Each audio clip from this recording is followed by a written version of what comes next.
Hey y'all, what's up? Welcome back to a brand new episode of Get Since 92, giving you guys the latest and exclusive content on new music, entertainment news, and inspirational quotes by me. The Queen is back at it again. And since we are almost done with 2019, this is going to be a special segment, a special video. Sit back, relax, and enjoy. It's pretty much just going to be a dialogue. It's going to be a talk. And after this video, I want my fans and of course my followers and subscribers to let me know your thoughts, let me know your opinions on R&B for next year. And since 2020 is going to arrive next year, I feel like this is a perfect timing for me to discuss what do I expect for R&B and the genre to really thrive in the next decade.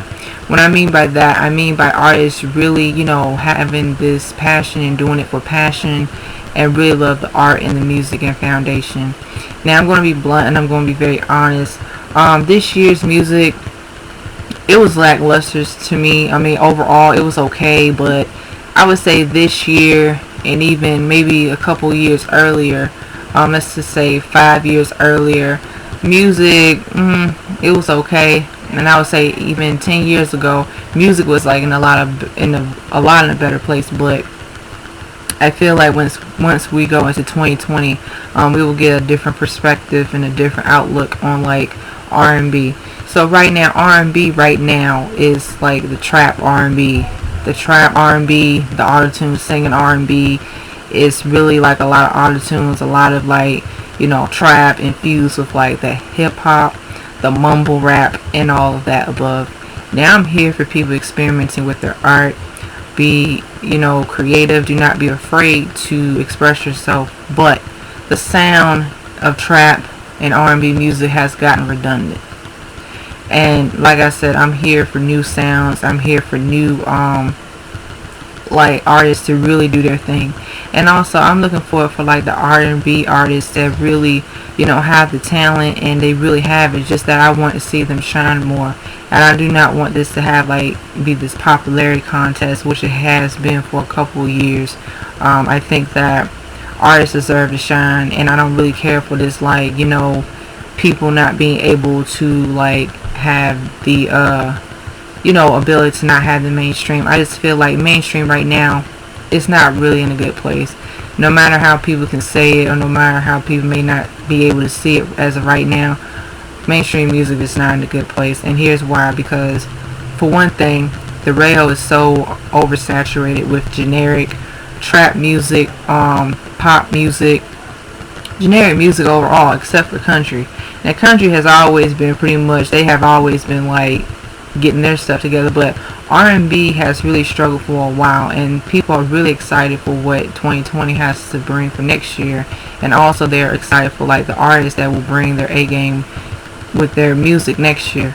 Now I've seen people's opinions, I've seen people's like I said, their perspectives on music and where the music is at right now. Heading right now, it's more like that trap. Really, like I said, the same recycled beats, the same recycled production. Some artists, they have it. So here are the artists that I think really have it. Let me start off with Ari Lennox. Now we know Ari Lennox, she's a town sister. She's from Washington D.C. Her album Shea Butter Baby is a really good album. I mean, she has that R&B soulful, that jazzy voice. So she's bringing back R&B to the forefront. I would love to hear more from her next year and in the future, because that's the kind of R&B that I grew up listening to. She has more of that jazzy, soulful, kind of moody kind of music, which really, like I said, even though she had a great year this year, she did have a great year this year, but like I said, she also had went through that controversy at the Soul Train Awards, which I feel like her time will come, and I understand when artists work so hard to make a name for themselves in music. They want to get the recognition, but guess what? You still keep going at it, the rest will lead, the rest will follow, because your passion, your art. Who else am I excited for? I am excited for Usher.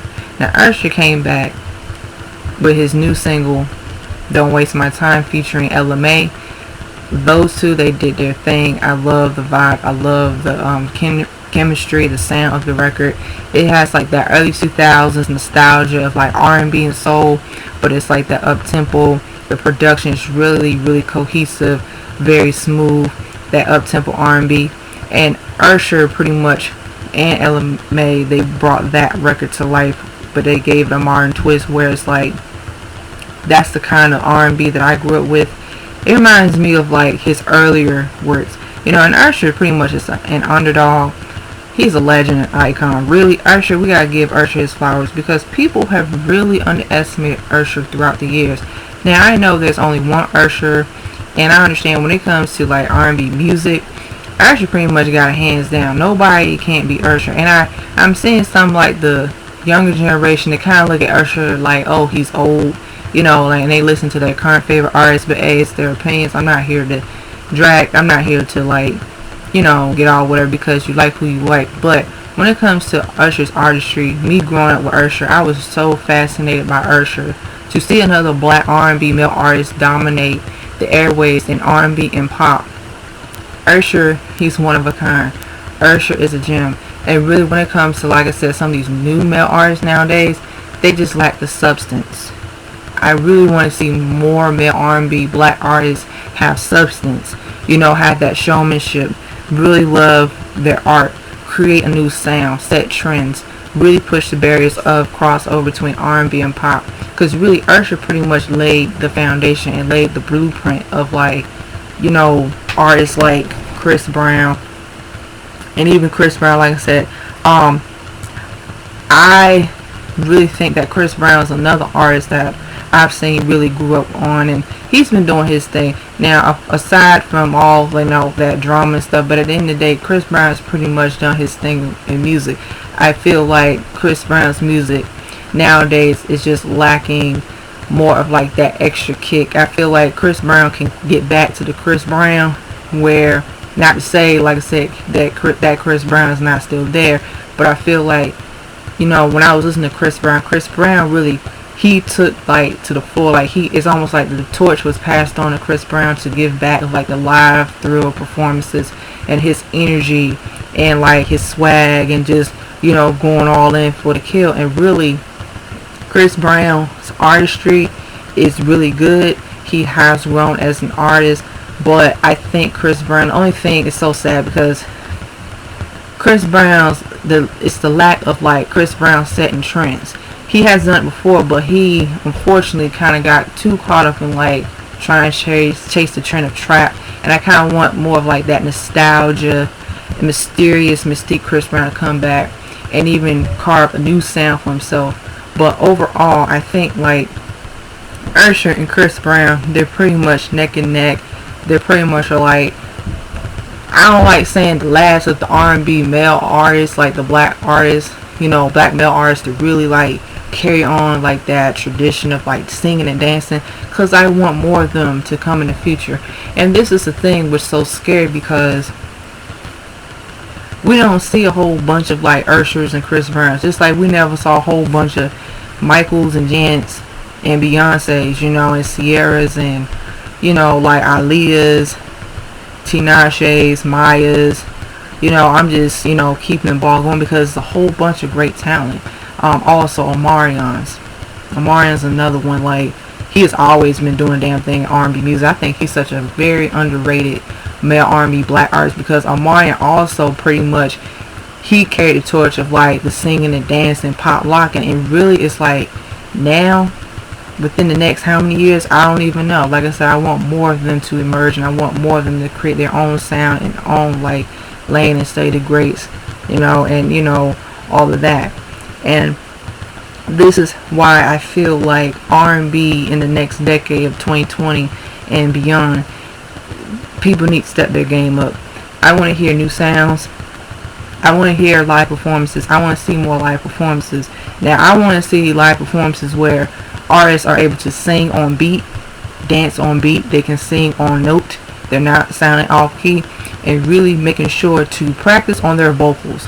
Okay, especially that artists right now, when it comes to singing and singing is like you can sing. I'm not saying that you have to have a powerhouse voice, but I'm talking about you got bass in your voice, you got rhythm in your voice, you got soul in your voice, you got blues in your voice, and you can hit them high notes. You can really like use your falsettos and your altos and sopranos and all that good stuff. You can really do a lot of great things with singing on key. And this is the reason why I hate the fact that people say shit like, well, that's how I was gonna curse. Like, well, you could just, singers, the auto-tune right now is just crappy. It's like, oh, well, you don't have to be a singer. No, you have to sing. Also, singing. Now, singing, let's get back to the good old days. Whitney Houston, Shaka Khan. Who else? Jennifer Hudson, Aretha Franklin. Who else? The Clark sisters. Barry White, Marvin Gaye, Stevie Wonder. Who else? Teddy Pendergrass. I mean, the list goes on. But those are the ones, and even some of the new current ones. But I'm just saying, singing is like, you got a whole bunch of soul in you. You can sing till the wheels fall off. You can sing through the wind. You can sing like Ariel in The Little Mermaid. Okay, that's the kind of singing that you can sing. And I like how now people are speaking out about like R&B being able to be progressive, being able to really have a chance to come back to the forefront, because we have so many talented and diverse and very creative artists during the decades of R&B. As each decade went on, as each decade emerged, we had our own, R&B favorite artists that really emerged and really took the game by storm. I think that now, looking at this from my perspective, I think that it's really important for us to really support these artists, buy their music. I know I've been reading some articles, information saying like CDs are coming out. Not coming out. CDs are almost like selling out. People are not selling as much CDs. But I feel like that can also help as well, because I know streaming is helping, which is a great thing. But I feel like being able for fans to buy CDs again would be great, because that way people can like own and purchase a CD from their favorite artists. What I like about even today's music now is kind of like now people want to hear more like that R&B soul that they grew up listening to, but now since it's a new generation coming in, I feel like it's going to get back to the swing of things. Also, I think June's Diary should. Now, June's Diary. I think June's Diary pretty much, as an R&B girl group, and I said this before, I said, you know what? I was like, June's Diary pretty much are like the R&B girl group that deserves to have a chance to really slay the game in R&B. And also, there's another girl group called We Are Good Girl. They're Good Girl, R&B girl group. They have every freaking inch of talent. They can sing and they can dance. And here's the thing. When we talk about R&B groups, this is the reason why I want June's Diary, I want Good Girl, and also I want Next Town Down. And I think that at Next Town Down, they're an R&B boy band. So it's like, I feel like the groups are going to come back, because it's really sad that now they've been extinct for a while, and they've been extinct for a while, and even groups. I also would like other groups to come back to the forefront and really change the face and change the game of music, because when we talk about R&B groups, we're talking about harmonies here. We're talking about being able to dance, being able to sing.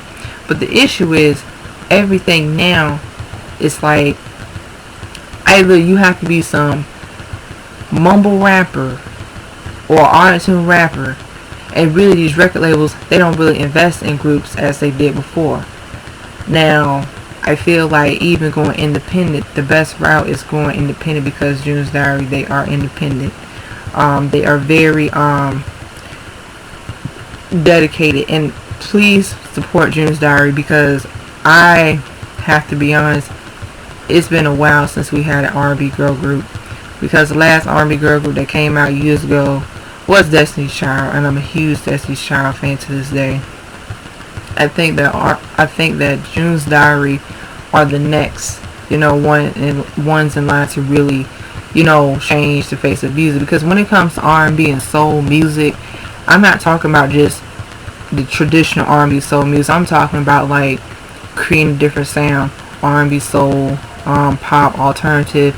But this is the thing with June's Diary that I'm concerned about, because I feel like June's Diary pretty much, and also Good Girl pretty much, they're pretty much like the black R&B girl groups that are like getting themselves out there, and I want more of them to do the same thing. Because one thing I have noticed too is that there have been R&B girl groups that came before them, not just June's Diary, not just Good Girl, but like probably in the last couple years ago, but they were unable to really get themselves in the music business and get themselves in the door, because it's kind of like I said, the music business, like I said, it's really full of like, you gotta really have tough skin.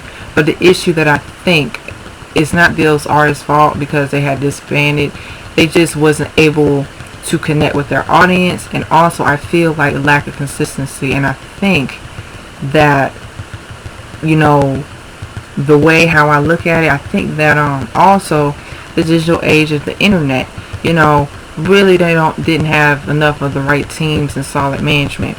I also blame, like I said, the way how the kind of music they would have to make in order to be mainstream approval.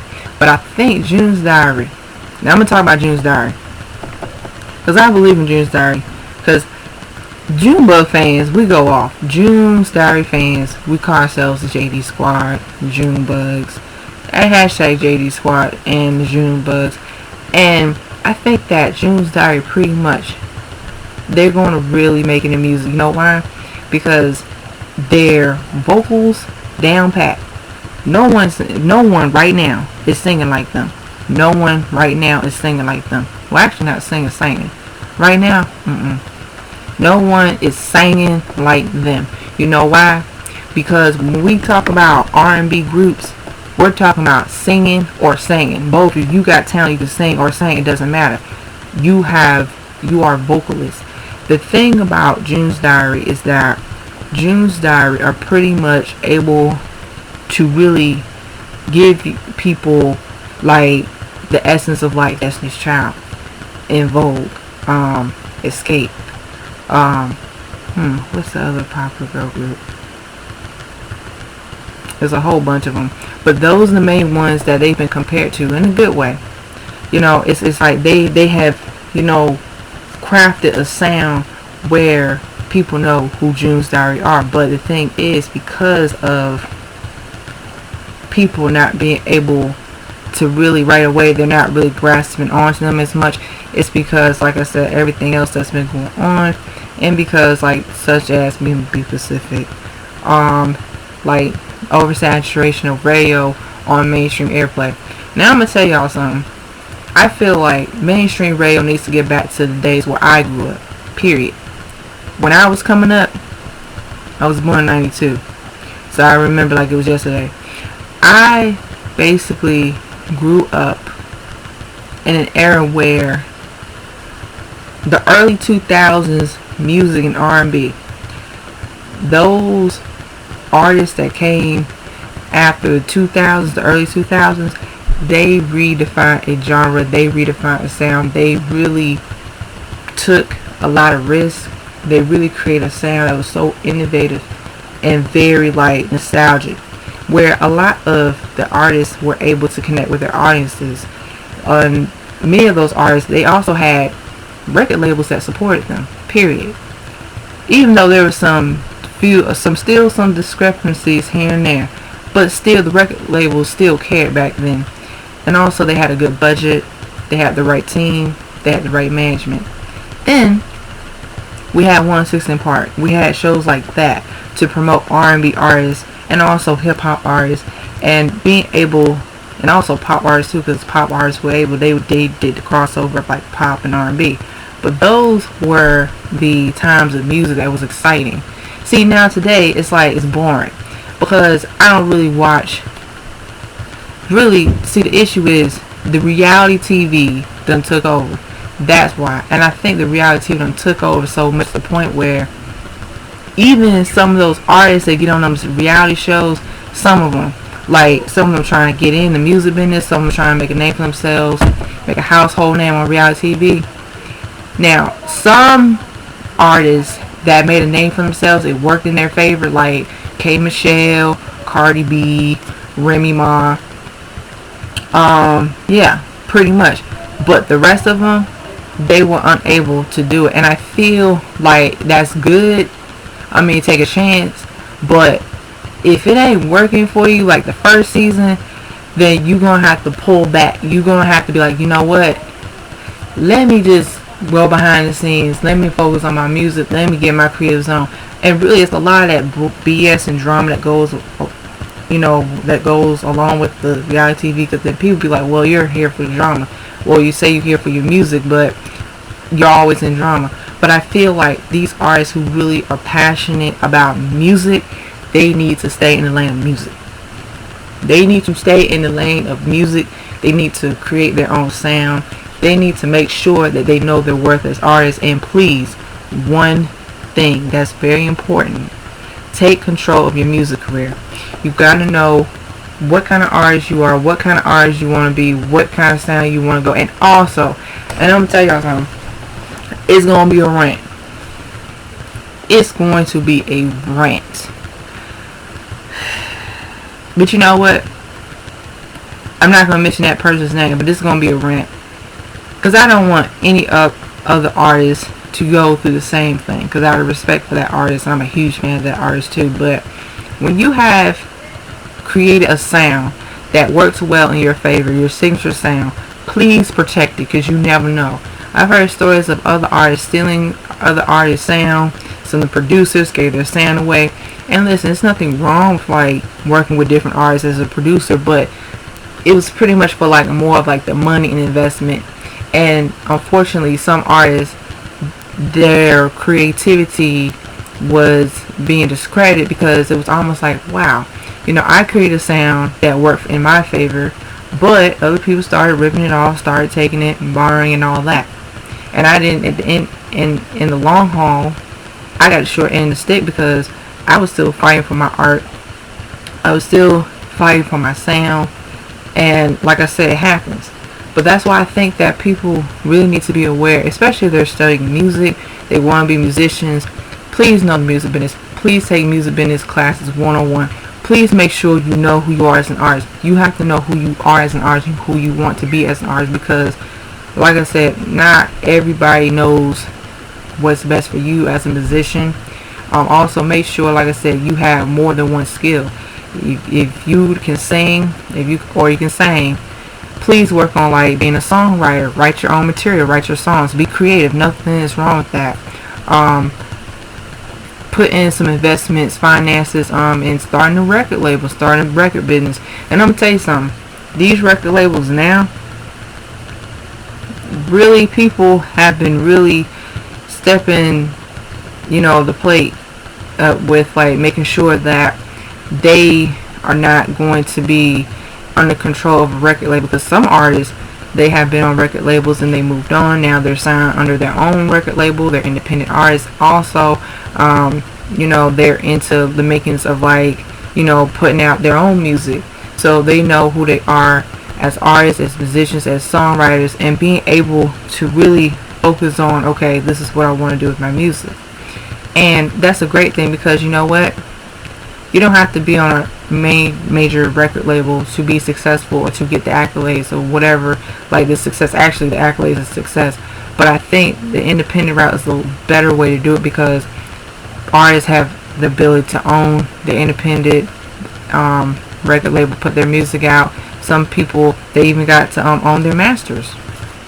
That's a great way. That's a blessing too, because it's like you got people that really have really sacrificed everything in music. And I know how it is, and I know that people sacrifice is blood, sweat, tears, crying, all that stuff. And people pretty much have a passion for it, because I understand that, because I'm an artist myself. Now I write books, I write stories, creativity stories. I paint, I draw. I have so much passion in me that I want to really hone my skills, manifest it. I want to take control. I gotta believe my art, and that's why I feel like R&B right now, that's what it needs to do. So, like I said, what I'm looking forward for 2020 next year, I want to see a change gradually, a change gradually. Also, another artist that I'm really excited for is Normani Corday. Now, I'm gonna tell y'all something. Normani Corday, I think it's going to be exciting to see another R&B and pop artist, black female artist, crop over, because I feel like in Normani's case, she worked so hard, she sacrificed everything, and looking at her as a Normani Corday fan, it's like she has accomplished a lot in being in the girl group, being in Fifth Harmony. Now she's working on her solo career and working on her debut album, and I really want for her be herself, explore her music, different sounds, and she said she will not be put in a box. That's what she said, because she is such a very humble artist, so much showmanship, so much dedication, so much passion in art, and I feel like Normani has a lot of potential. I'm not saying potential just to be saying it. I see it, but she's putting in the work, and I see her growing and blossoming into her own artist. I see how she puts in a lot of hard time, hard time. Well, yeah, that too, hard time, hard work. She puts in a lot into what she's doing, and really, when it comes to like the new crop of generation of like R&B and pop stars in the R&B field and the pop field, male or female, it's almost like I'm so sick and tired of people trying to pit them against each other. Like, why can't they win? Why can't they shine? And I have been very, silent about some things, and I'm not getting into it with these fans. But these fans, you gotta enjoy the art and just buy the music. And even with Normani Corday, a lot of things that she has went through, she's resilient. She's down to earth. I really support her. I really do, and I kind of like tear up sometimes when it comes to her, because I feel like Normani Corday has really put a lot of sacrifice into her music career. And regardless what people say that, oh, she ain't all that, that's fine. I'm still going to support Normani. I'm still going to support her. The Normani Nation is going to support her. We got to support her, because I feel like it's just the nostalgia and real talent is missing nowadays, and people want to see talent. People want to hear talent. They want to see something different, something new.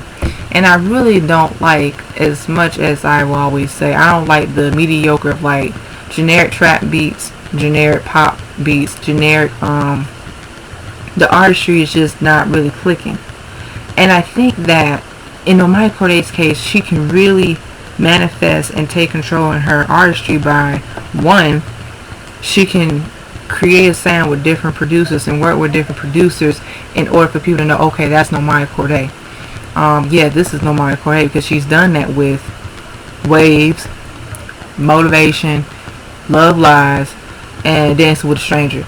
Those records are perfect examples of being able to be so like versatile and have that diverse and have that like just being able to just, it's like there's nothing wrong with standing outside the box, and there's nothing wrong with experimenting with your music, because I think it's so sad that when we come to a close in 2019, 2020 is pretty much just getting ready to be here before you know it. But I feel like when it comes to R&B artists experiment with their sounds, fans try to dictate them what to do with their music, their sound, their image. The fans need to calm down, humble themselves, and just buy the music, support the music, because really it's a lot of pressure that goes into place with these artists, that they have to be a certain way in order to connect with their fans. And also, I don't want, like I said, Normani Corday to lose her artistry, because she already has found her artistry. She already found her niche. I just think that she can do R&B, pop, alternative, and soul, but she pretty much will be like crossing over like Beyonce and Rihanna and Nicki Minaj, because she really has that. She has that aesthetic.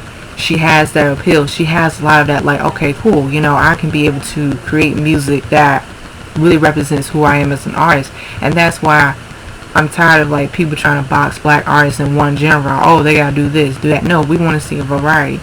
But yeah, as far as Normani is concerned, Normani is pretty much doing her thing, and I'm going to support her forever. And let's see, I want to talk about Tinashe. And Tinashe has done a great job. She just released her new album, Songs for You. It's a really good album. I did an album review. Please let me know down below your thoughts and your opinions of the album. So here we go about Miss Tinashe. Tinashe is another underdog, and here's the thing.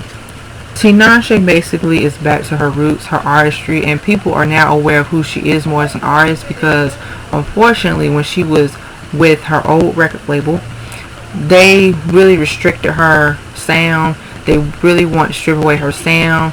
They didn't really, excuse me y'all, I'm sorry for all the hollering and yelling. Let me put something else on.